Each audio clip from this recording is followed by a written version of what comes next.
Hey guys, welcome back to my channel.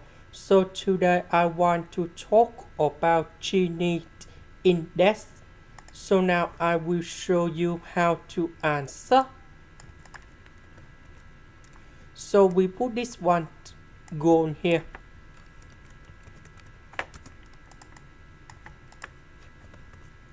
So the negative will change the sign of this one.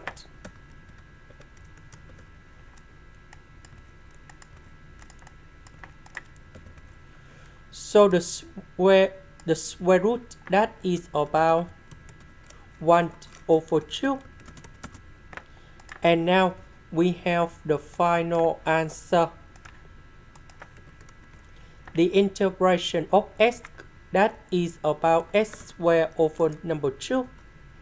Number 1 that is about x. This one that is about 1 over 2 plus 1 over negative number 1 multiplied by 1 over 2 plus 1. And we put the bounds from 0 to number 1.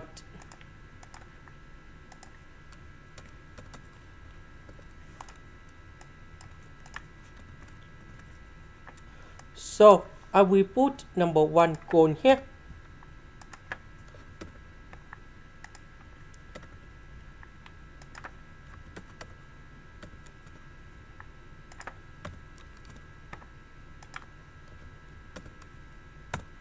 And number 0 gone here.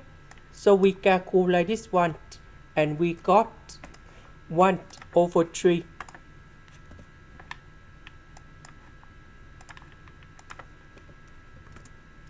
This is the end. Thank you for watching.